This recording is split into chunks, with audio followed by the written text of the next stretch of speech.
Hello students, how are you?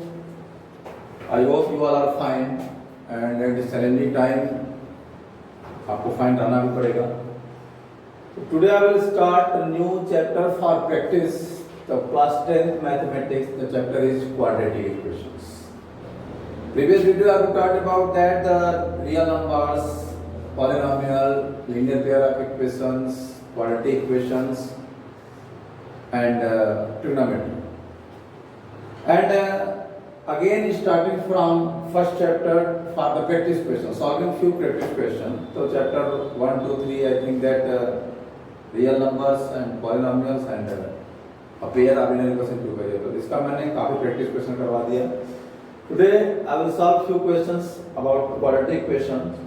तो बेटा the first of all focus at this word quadratic equation. क्या होता है जान लीजिए. प्रीवियस वीडियो मैंने जब मेरे वीडियो पहले वाला देखेंगे उसमें सारी चीज मैंने क्लियर किया. क्वाड्रेटिक इक्वेशन क्या होता है कि सबसे पहला चीज होता है कि ये इक्वेशन क्या है, इक्वेशन. और पॉलिनोमियल में आपने एक्सप्रेशन पढ़ा, यहाँ पे इक्वेशन है. तो एक्सप्रेशन और इक्वेशन में क्या, एक्सप्रेशन और इक्वेशन में सिर्फ इक्वल साइन का, यानी an expression having equal sign is called equation. तो इक्वेशन का मतलब क्या है, उसका आउटपुट निकल गया. जैसे एग्जाम्पल है, सारी चीज घर में रखी हुई है, चावल भी है लेकिन पका हुआ चावल नहीं, आलू है, गोभी है, बैगन है, वगैरह वगैरह है, लेकिन सब्जी नहीं बनी क्योंकि वो प्रोसेस में नहीं है. जब इन सारी चीज को प्रोसेस में ला के हम इक्वल टू कुकर में रखेंगे, इक्वल टू गैस जलाएंगे, इक्वल टू सारा काम होगा तो सब्जी बन जाएगी, यानी आउटपुट निकल कर खाना बन गया. उसी तरीके से जैसे an equation in the form of ax square plus bx plus c. तो an expression in the form of ax square plus bx plus c is called quadratic polynomial. ये एक एक्सप्रेशन है. And an expression in the form of ax square plus bx plus c is equal to 0 is called a quadratic equation where a, b and c are real numbers and a does not equal to 0. a की value 0 नहीं है. क्यों नहीं होगी 0? अगर a की value 0 हो गई तो ये पूरा टर्म 0 हो जाएगा, तब ये क्वाड्रेटिक नहीं हो जाएगा. क्वाड्रेटिक का मतलब क्या होता है, क्वाड्रेटिक का मतलब होता है हाईएस्ट एक्सपोनेंट 2, यानी डिग्री 2. Quadratic polynomial degree 2. तो quadratic equation an equation having the exponent of the variable is 2, neither less than 2 nor greater than 2. ये हो गया. अब इक्वेशन को करने का मतलब क्या है, जैसे लिखा है सॉल्व. तो इक्वेशन का मतलब होता है जैसे सिंपलीफाई करना चाहे इवैल्यूएट करना. तो इक्वेशन का मतलब ये है to find the value of the variable. तो इसको सॉल्व करने के 3 तरीके होते हैं, मैंने बता रखा आपको. पहला फैक्टराइजेशन मेथड, फैक्टराइजेशन मेथड. दूसरा आपको बताएगा the completing the square method. और तीसरा using quadratic formula.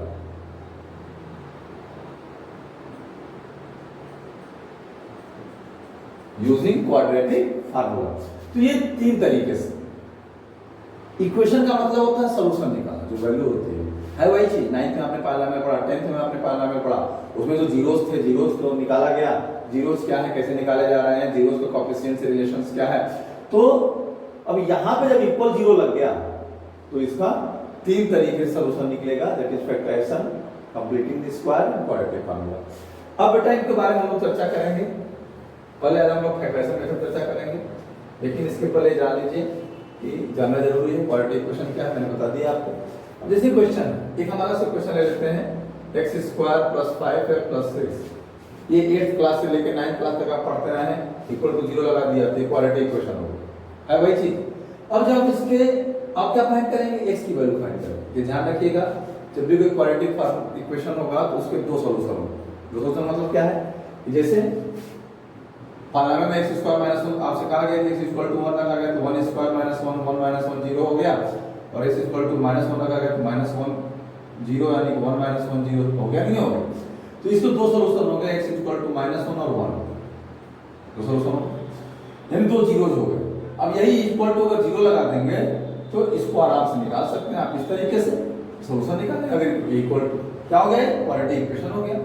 x equal to 1 हो गया, x square equal to under root 1 x equal to plus minus 1 होगा नहीं हो, ये सोल्यूशन निकलोगे। तो बेटा अब इसी को इस तरीके से कर सकते हैं, एक्स स्क्वायर माइनस 1 को हम x minus 1 into x plus 1 कर सकते हैं, ठीक है। जब x minus 1 into x plus 1 equal to 0 कर सकते हैं, तो जब दो नंबर का प्रोडक्ट 0 कब होता है, जब वन ऑफ देम इज 0, या तो x माइनस 1 0 होगा या x प्लस 1 0 होगा। x माइनस 1 0 होगा तो इसकी वैल्यू 1 होगी, x प्लस 1 0 होगा, इसकी वैल्यू माइनस 1 होगी, हो गया प्लस माइनस 1। आंसर आ गया नहीं आ गया? तो इसी तरीके से बेटा हम इक्वेशंस को सॉल्व करते हैं।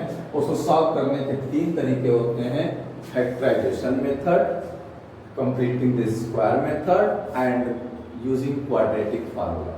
इसको हमने डिराइव भी करवाया था, फिर डिराइव करवाएंगे क्वाड्रेटिक फार्मूला कैसे डिराइव होता है। उसके पहले हम लोग कुछ क्वेश्चन सॉल्व कर लें फैक्टराइजेशन मेथड से। This is the question first, x square plus x minus p into p plus 1 equal to 0। बेटा पहले इसको हम सॉल्व करें, x square plus x minus bracket हटाएं, माइनस p स्क्वायर हो गया, माइनस प्लस माइनस p। अब इसमें क्या करें, इक्वल टू 0। अब हम इसको पहले एडजस्ट करें, इसको एक साथ कर रख लें, x square minus p square plus x minus p। अब देखो बेटा जो ये है, इसमें क्या है कि इसको हम लिख सकते हैं, ये देखिए x माइनस p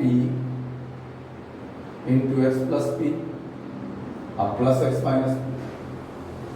अब इन दोनों में कॉमन क्या है, x माइनस पी बाहर कर लीजिए, तो यहां क्या बचा, x plus P.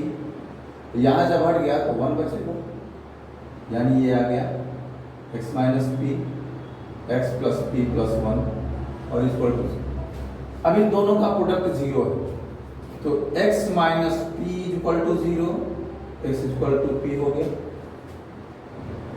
x plus p plus 1 equal to 0। इसको हम ऐसे लिख लें, उधर ले चले दोनों को, माइनस पी माइनस 1 या माइनस कॉमन कर लीजिए तो p प्लस 1। तो इसके दो सॉल्यूशन हो गए, p और minus in bracket p plus 1, ये दो सॉल्यूशन इसके हो गए। ये सॉल्यूशन निकालने का तरीका होता है।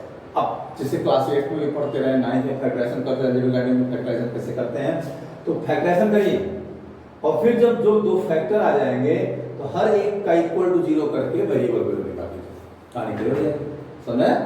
आगे देखते हैं, ये रूट वाला तो ज्यादा परेशान करता है आप लोगों को। हाँ बाबा ये रूट है, ऐसे कैसे रूट परेशान करेगा, प्लस 7x देखिए लिखा तो ये क्वेश्चन। अब क्या करते हैं कि इसका और इसका मल्टीप्लाई, जो x स्क्वायर का कोएफिशिएंट है उसको और जो कांस्टेंट टर्म है उनका, इन दोनों का मल्टीप्लाई करते हैं। तो 5 रूट 2 इंटू रूट 2 क्या हो गया 10 हुआ कि नहीं हुआ, 5 रूट 2 इंटू रूट 2 10 हो गया, रूट 2 इंटू रूट 2 2 और 5 टू 10। अब इस 10 कैसे दो पार्ट करेंगे, ऐड करने का 7 आ गया, पहले वाला तरीका वही। तो 5 into 2 root 2 x square plus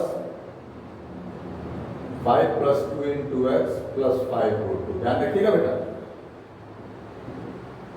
root 2 x square plus 5x plus 2x plus 5 root 2। अब इन दोनों में कॉमन क्या है, यहाँ रूट 2 यहाँ 5 है, कहीं से दूर तक का मिलान नहीं है, छोड़ दीजिए, x कॉमन कर लीजिए क्योंकि x स्क्वायर और x में x कॉमन होगा। यहाँ क्या बचा रूट 2x, यहाँ प्लस 5 बचा। अब देखिए यहाँ 2 और रूट 2, तो 2 का मतलब क्या होता है, ये का मतलब 2 होता है, तो 2 के दो फैक्टर हो गए रूट 2 और रूट 2। अगर 2 को देखा जाए तो रूट 2 इंटू रूट 2, इस 2 का मतलब होगा रूट 2 इंटू रूट 2, तो एक रूट 2 इसमें से कॉमन कर लीजिए, एक हट गया, एक बचा, यहाँ बचा रूट 2x, यहाँ प्लस 5 बचा कि नहीं बचा, इक्वल टू 0। देखिए अब दोनों में कॉमन क्या है, रूट 2x प्लस 5, तो यहाँ बचा x, यहाँ बचा रूट 2 इक्वल टू 0। अब आराम से आप root 2x plus 5 equal to 0 equal to minus 5, x equal to minus 5 upon root 2। चाहे तो इसमें कर सकते हैं, कोई जरूरी भी नहीं है। x plus root 2 equal to 0, x equal to, ये दो सोल्यूशन हो गए, माइनस 5 अपॉन रूट 2 और रूट माइनस रूट 2। अगर क्वेश्चन करता है कि the solutions in rationalization form, तो रेशनलाइजेशन करना होगा तो रूट 2 से मल्टीप्लाई कर, रेशनलाइजेशन फॉर्म क्या होगा इसका रेशनलाइजेशन फॉर्म हो जाएगा minus 5 root 2 upon 2। 9th class में हमने पढ़ा रहा होगा। ये हो गया, क्लियर हुआ, समझ में आया? आगे बढ़ते हैं, एक लास्ट क्वेश्चन ऊपर रखा हमने, ठीक है। देखो जितना क्वेश्चन हो सॉल्व, जितना जब तक आप अपने मन से कुछ सॉल्व नहीं करोगे कुछ नहीं होने वाला है, ठीक है। ये जरूरी है, लॉकडाउन में देखिए हमने भी अपने आप कर लिया, जरूरी है, कहा जाए पड़ गया तो क्या करें। ये क्वेश्चन दिया बेटा under root 2x plus 9 plus x is equal to 30, okay. तो बेटा हम ऐसा करें, plus 9 is equal to 30 minus x कर लें, और इसको ऐसे कर लें 30 minus x is equal to under root 2x plus 9, squaring both side.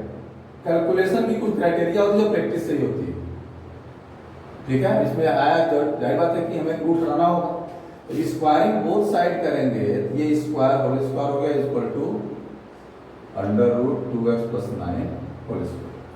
अब बेटा ये क्या होगा, a square plus b square minus 2ab equal to किसी रूट का स्क्वायर रूट फरार, ठीक। 13 का square 169 plus x square minus 20x equal to 26x plus equal to 2x plus 9। अब सबको एक तरफ कर लीजिए, x square minus 26x minus 2 इसको ले आएंगे माइनस हो जाएगा, और यहाँ प्लस 169 है माइनस 9 इक्वल टू 0 हो जाएगा। ये प्लस 169 ये प्लस 9 आके माइनस 9 हो जाएगा। अब बेटा x square minus 28x plus 160 equal to 0, और 160 के ऐसे दो पार्ट करें कि ऐड करने पे सब्ट्रैक्ट करने पे 28 आ गए। तो इसके लिए क्या तरीका है बेटा, 160 के प्राइम फैक्टर निकालिए, 280 जा, इनमें कोई ऐसा रिलेशन नहीं कि 28 आ रहा है फिर 2 काट दीजिए, 42 2 जा 4 होगा, और 44 में तो 28 नहीं है, फिर 2 से डिवाइड कर दीजिए 20 हो गया। अब क्या देख रहे हैं, इन तीनों का प्रोडक्ट 8 हो गया और 20 प्लस 8 28 हो गया, यानी हमको मिल गया, आगे कुछ करना नहीं है। X square minus 20 plus 8 into x plus 160 equal to 0, ठीक है। एक्स स्क्वायर माइनस 20x, ये माइनस प्लस माइनस जाएगा minus 8x plus 160 equal to 0। तो देखिए यहां कर लेते हैं, इसको रफ कर दे रहे हैं। तो अब x square minus 20x minus 8x plus 160 equal to 0, इन दोनों में x कॉमन हो गया, पेयर बन जाएगा, क्या हो जाएगा, x माइनस 20 हो जाएगा, और माइनस 8 कॉमन कर लीजिए तो x माइनस 20 हो गया। अब बेटा क्या हुआ, x माइनस 20 और यहाँ बचा x, यहाँ बचा माइनस 8 इक्वल टू 0। तो इसका मतलब x माइनस 20 इक्वल टू 0, तो x इक्वल टू 20 हो गया, और x माइनस 8 इक्वल टू 0, तो x इक्वल टू 8 हो गया। हो गया कि नहीं हो, यानी इसके साल का वैल्यू आ गई 20 हो गई। तो इस तरीके से बहुत सारे प्रॉब्लम लेके आप सॉल्व कर सकते हैं। इस जो चैलेंजिंग टाइम चल रहा है उसमें आप अपने प्रैक्टिस को कंटिन्यू कर सकते हैं। आई होप आपको वीडियो समझ में आ रहा होगा, और समझ में आ रहा है तो आप अच्छे से पढ़ाई करिए और आगे बढ़िए। नेक्स्ट वीडियो हम लोग कुछ नए क्वेश्चंस के साथ अगेन इसमें आएंगे, तब तक करिए, थैंक्स अ लॉट।